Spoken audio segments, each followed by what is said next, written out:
खरं सांगू महाराज, माणसाच्या जीवनातला बाप गेला की मनुष्य पोरका होतो महाराज. आपला बाप म्हातारा असू द्या आणि नुसता घरात जरी बसला असला तरी तो घराचा आधार वडे महाराज. सचिन तेंडुलकर यांना भारतरत्न पुरस्कार जाहीर झाल्यानंतर मीडियावाल्यांनी प्रश्न केला, सचिन कसं वाटतंय तुम्हाला? सचिन सांगतोय, आज मी क्रिकेट विश्वातील सगळ्यात मोठा व्यक्ती आहे. माझ्यासारखा क्रिकेटर याच्या अगोदरही झाला नाहीये आणि माझ्यासारखा क्रिकेटर याच्या नंतरही होणार नाहीये. मास्टर सचिन तेंडुलकर म्हणून अख्खं विश्व माझी ओळख सांगतंय. पण सांगू तुम्हाला, हा सगळा आनंद पाहण्यासाठी, हे सगळं सुख पाहण्यासाठी, हे सगळं ऐश्वर्य पाहण्यासाठी माझे वडील रमेश तेंडुलकर जिवंत असते तर मला अजून बरं वाटलं असतं. अरे छत्रपती शिवाजी महाराज या महाराष्ट्राचे राजे झाले गड्यांनो. सर्व किल्ले माझ्या राजाच्या ताब्यात आहे. 32 मन सोन्याच्या सिंहासनावर माझा राजा विराजमान आहे. सोन्याचं मुकुट माझ्या राजाच्या डोक्यामध्ये असताना राजा रडायला लागला. माझे जवाई साहेबांनी प्रश्न केला, राजे काय झालं रडायला तुम्हाला? तुम्ही या महाराष्ट्राचे राजे आहात.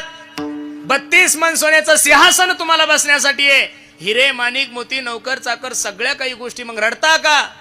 त्यावेळेस रडता रडता जनतेचा लाडका राजा आपल्या आईला सांगत होता, आई मी या महाराष्ट्राचा राजा आहे. सर्व किल्ले माझ्या ताब्यात आहे. 32 मन सोन्याच्या सिंहासनावर मी विराजमान आहे. सोन्याचं मुकुट माझ्या डोक्यामध्ये आई. पण हे सगळं सुख पाहण्यासाठी, हा सगळा आनंद पाहण्यासाठी तुझ्या डोक्याचं कुंकू माझा बाप शहाजी राजा जर जिवंत असता तर मला अजून बरं वाटलं असतं. म्हणून एक सांगू का महाराज तुम्हाला, ज्या दिवशी जीवनातला बाप जाईल त्या दिवशी जीवनातला आधार वड जाईल. 2 गोष्टी लिहून ठेवा काळजावर माझ्या. 2 गोष्टी. परमार्थ करणाऱ्या माणसाने पाप करायला भेलं पाहिजेत, एक, आणि संसार करणाऱ्या माणसाने आपल्या बापाला भेलं पाहिजेत. बस जीवनामध्ये तुम्हाला दुसरं काही करायची गरजच नाही महाराज. एवढं सुंदर शिक्षण आपल्या लेकरांना द्यावं. माझ्या मुलांचा शिक्षणासाठी बाहेर गावी जावं लागलं, त्यांना अडचण निर्माण झाली, म्हणून गावातल्या कोणत्याही मुलाला ती शिक्षणाची अडचण निर्माण होऊ नये, ती चळचळ त्यांना भासू नये, म्हणून एवढी सुंदर शाळा बांधण्याचा संकल्प सुद्धा हा त्यांचाच होता. म्हणून आदर्श माणसाच्या पुण्यतिथी निमित्त या सर्व दांडगे कुटुंबियांनी सुंदर असा हा आदर्श कार्यक्रम ठेवलाय. मी जाता जाता फक्त एवढंच तुम्हाला ज्ञात करेल गड्यांनो, पैसों से खाना मिल सकता है, पैसों से भूख नहीं खरीद सकते आप लोग. पैसों से किताबें खरीद सकते हो, पैसों से ज्ञान नहीं खरीद सकते. पैसों से अच्छा बिछाना खरीद सकते हो, पैसों से नींद नहीं खरीद सकते. उसी तरह पैसों से बहुत अच्छी बीवी आप लोगों को मिल सकती है, लेकिन पैसों से एक बात इस बाजार में नहीं मिलती, उसे माँ बाप कहते. म्हणून वयस्कर मंडळीला माझी विनंती, बाबांनो, पोरांसाठी धुरे कोरण्यापेक्षा, पोरांसाठी एफड्या करून ठेवण्यापेक्षा, पोरांसाठी सगळ्यात मोठं जर धन काय असेल तर संस्कार आहे. संस्कार मुलांसाठी कमवून ठेवा. पोरांना स्वतःच्या पायावर उभं राहायची अक्कल द्या, म्हणजे दुसऱ्या समोर हात पसरायची वेळ त्यांच्या जीवनामध्ये येणार नाही. असं सक्षम कुटुंब तयार करण्याची जबाबदारी प्रत्येक बापाची या जगामध्ये आहे. आणि तो आदर्श या गावामध्ये, या जिल्ह्यामध्ये, या तालुक्यामध्ये जर कोणी करून दाखवला असेल तर आमचे रामभाऊ पाटील बा दांडगे यांनी करून दाखवलाय. आणि त्यांच्या पुण्यतिथीनिमित्त आपण सर्वच मंडळी इथे उपस्थित आहात, म्हणून द्यावे तेवढे धन्यवाद तुम्हा सर्व मंडळीला आहे. खूप सुंदर नियोजन. पहिल्यांदा मी ज्यावेळेस आलो त्यावेळेस मला थोडा भासच झाला, नेमकं लग्न आहे का काय आहे म्हणून. बरोबर आहे का नाही? एवढं गोड नियोजन. अरे जिवंतपणी काही पोर आपल्या मायबापाला भाकरी घालत नाही, जिवंतपणी सुद्धा काही पोर आपल्या मायबापाला बोलत नाहीये, पण आपल्या मायबापाचा उत्सव एवढ्या थाटामाटात करणारे लोक सुद्धा या महाराष्ट्रामध्ये आहे, हे विसरून चालणार नाही. म्हणून खूप सुंदर नियोजन या तिघा भावांनी या कार्यक्रमाचं केलंय. म्हणून पुन्हा एकदा त्यांच्या सर्वांच्या चरणी मी माझा माथा ठेवतो आणि जाताना सर्वांना विनंती करतो, मायबाप जीवन चांगलं जगा. कधीच असाल याची गॅरंटी नाहीये. जाण्याच्या अगोदर फक्त एक काम करा,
वडिलांची सेवा करा मी नेहमी सांगतो.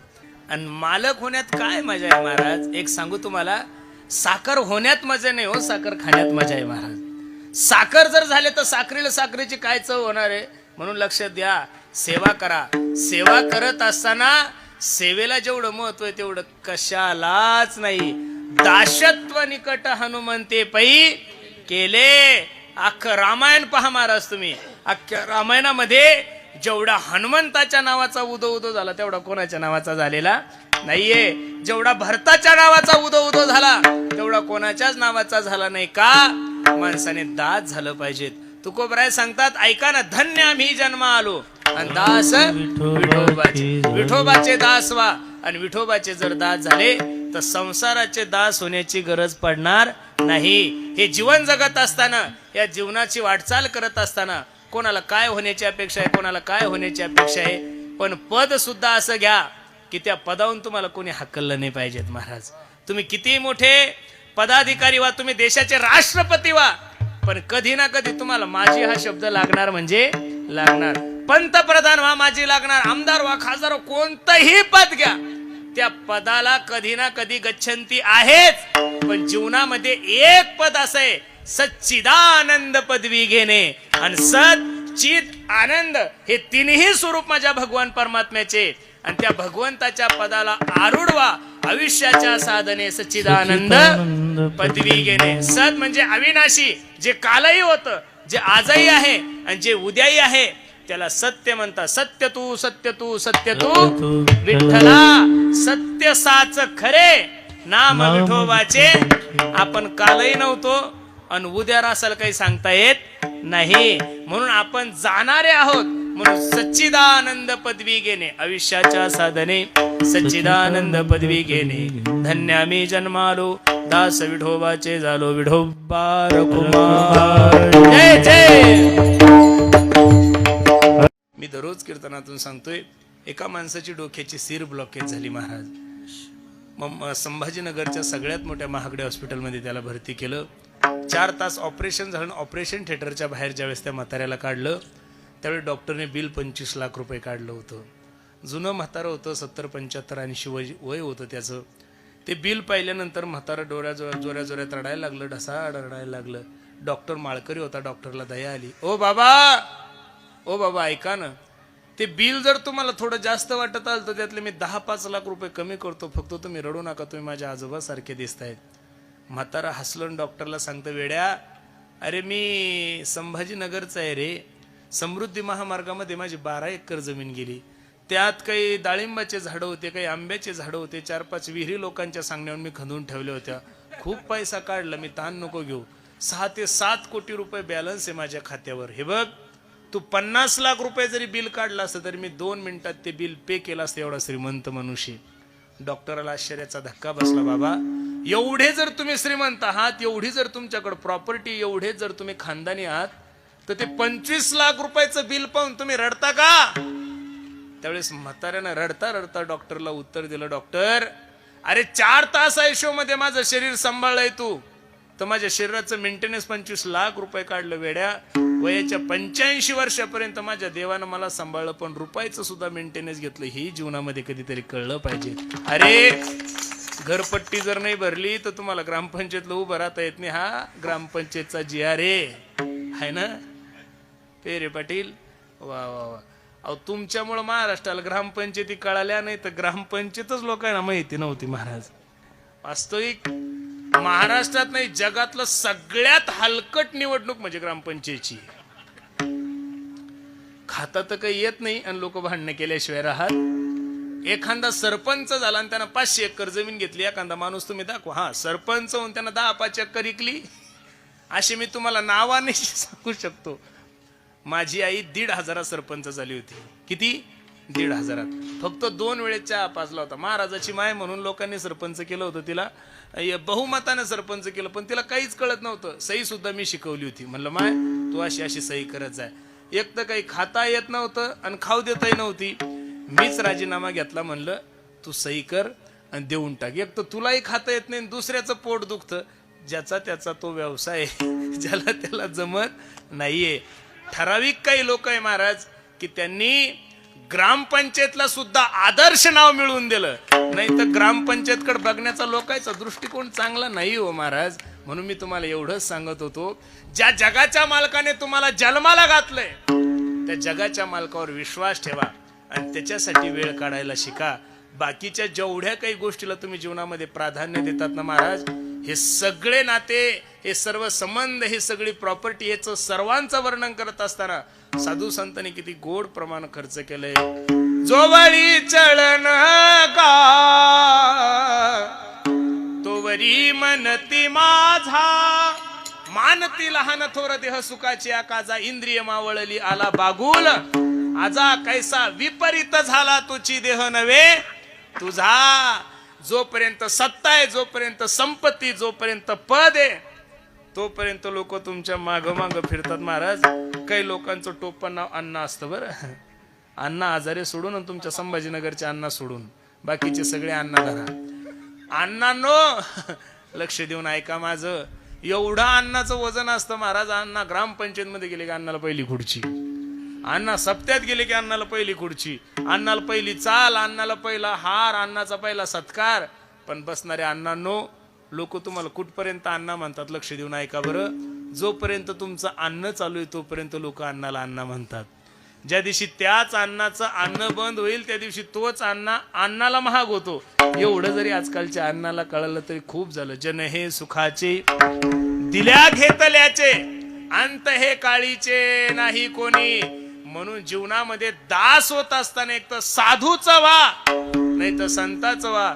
तुकोबरायची भाषा तर किती गोडे. तुकोबराय ते याच्या पुढे निघून गेले पहा. तुमची ये दासीचा दास करून ठेवा, तुमची ये दासीचा दास करून ठेवा, तुमची ये दासीचा दास करून ठेवा, तुमची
असेच नवनवीन व्हिडिओ पाहण्यासाठी आपल्या चॅनलला आता सबस्क्राईब करा, लाईक करा.